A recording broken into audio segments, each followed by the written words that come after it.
Hi friends, now I'm going to discuss about the concept of alter command in SQL.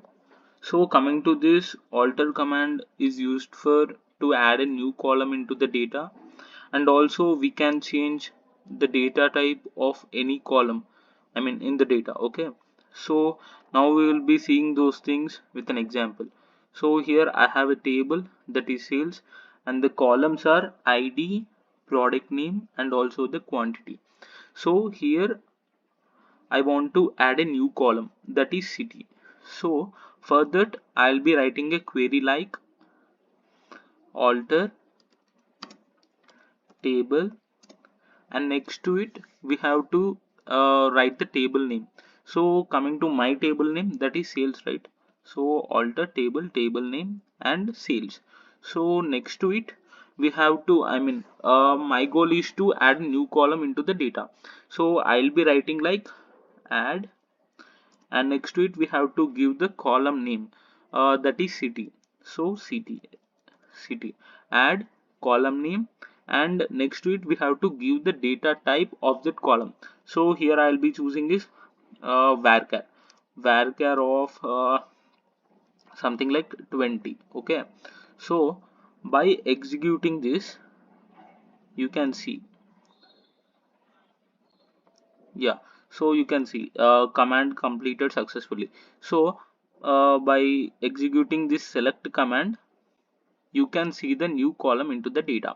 So you can see, right, now it is showing as null. We can insert the data into it by using update command. So you can see, right, the new column, that city, is added into the data.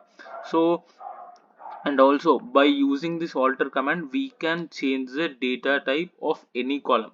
So here I want to change the data type of this city. So for that I'll be writing a query like alter table, and next to it we have to give the table name, that is sales, right? Sales. And next to it we have to give the new data type. So I'll be writing like alter column, and next to it we have to give the column name. So coming to my column name, that is city. So city. So city, in this we have to give the new data type. So in the, in the previous query you can see I have given that varchar of 20. Now I want to give varchar of 30. So I'll be writing like varchar of 30. So by executing this, yeah, now it is executed successfully. So in this we can change the data type of any column. So these are some basic uses of alter command, and this is all about this video, and thank you. Okay.